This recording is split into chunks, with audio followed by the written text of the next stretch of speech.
Welcome to The Explainer. Today, we're tearing down a real-world security report that, honestly, it reads less like a boring technical document and more like a step-by-step blueprint for the perfect cyber heist. We're going to deconstruct exactly how a team of ethical hackers completely owned an organization and in the process uncovered this incredible story about technology, policy, and, of course, human nature. Let's get into it. I want to start right at the end, with the final verdict from the report, because this one sentence, it's just staggering. Trivially achieved. That's a word you never, ever want to see in a security assessment. It immediately tells you how bad this was. We're not talking about some super sophisticated, nearly impossible breach here. No, this is something way more frightening. So yeah, the report's overall risk rating was extreme. And let's be clear, this wasn't some theoretical what-if kind of warning. This was a direct result of them finding active, critical vulnerabilities that put the organization's most sensitive data at immediate, and I mean immediate, risk of being stolen. So what exactly was on the line? Well, pretty much everything. The hackers got complete root access. That's the highest level of control you can possibly get on multiple systems. And from there, oh boy, they found it all. Super sensitive patient information, payment card data, you name it. The report even says these files were, quote, easily accessible and very visible. So this isn't just a tech problem, right? This is a direct pipeline to massive government fines and the kind of reputational damage that can sink a company. Okay, so who was the target of this whole simulated heist? It's an organization they've called Example Institute, to keep them anonymous. And the goal was really simple. Let's see if their defenses can actually hold up against a real determined attacker. This wasn't about just breaking stuff. It was about finding the cracks in the walls before the real criminals could. The test really covered three key areas. First, they went after the internal network, simulating what happens if an attacker is already inside. Then, they poked around at all the external systems facing the internet. But, and this is so important, they also went after the human factor, using phishing attacks to see if employees themselves could be tricked into basically just opening the front door. So let's start with the technical side of the breach. The testers began with a really interesting assumption. What if an attacker is already inside? What kind of damage could they do from there? Well, as it turns out, the damage could be total. The main weapon they used is a pretty notorious one. It's called Eternal Blue. You've probably heard of it.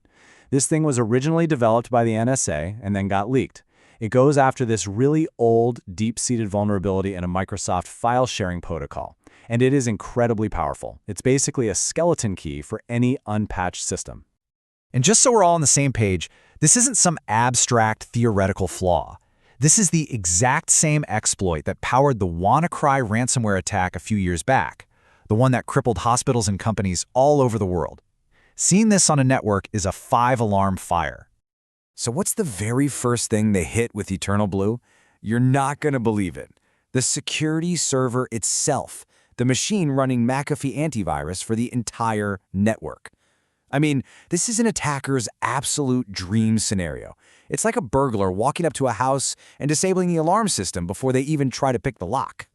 And the level of access they got, it's called NT Authority. Now you gotta understand, this isn't just being an administrator. This is way, way higher. It's kernel-level access, the absolute core of the operating system. With that kind of power, it didn't matter what the file permissions said. They could read, write, delete anything they wanted because they literally controlled the fabric of the system itself. Okay, so the Eternal Blue vulnerability was a complete catastrophe. But here's what's so fascinating.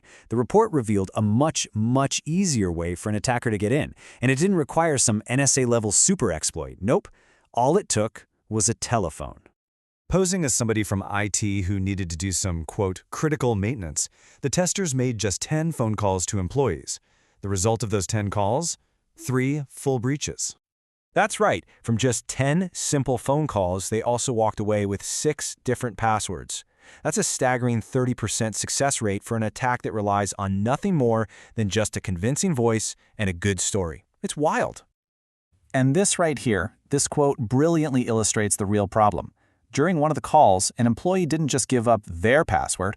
They casually mentioned that most of the systems use the same password for everyone. Wow. That single sentence just reveals this catastrophic failure in security policy and culture, all uncovered by one simple phone call. So you see how these two things just work together perfectly for an attacker, right? The technical flaw, Eternal Blue, that was the weapon of mass destruction that could take over the whole kingdom. But the human vulnerability, the trusting employee on the phone, that was the wide-open front gate that let the attacker bring that weapon inside in the first place. So then the report connects all the dots. It lays out the most likely and devastating blueprint for how a real-world attacker would pull this off. And this isn't a guess. This is a proven path to total compromise based on the very weaknesses they just exploited. So here's how it all comes together in a real attack. Step 1. An attacker tricks an employee with a simple phishing call, gets a password. Step 2. They use those credentials to just log right in.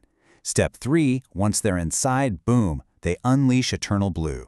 Step 4. They shut down all the defenses by taking over that security server. And Step 5. They just walk away with everything. Patient records, financial data, the whole shebang. So after going through this entire cyber heist, piece by piece, what's the ultimate lesson here? What's the big takeaway from this really sobering security assessment? Well, this report just powerfully shows that real security isn't just one thing. It's a system built on 3 pillars. You've got your people, your process, and your technology. Here, the technology failed because systems weren't patched. The process failed because of those awful password policies. And the people failed because they just weren't trained. It's like a 3-legged stool. If any one of those legs is weak, the whole thing just collapses. Here, all 3 were weak. So it's absolutely no surprise then that the report's #1 most urgent recommendation wasn't about buying new software or a fancier firewall. It was a direct command: train your people immediately.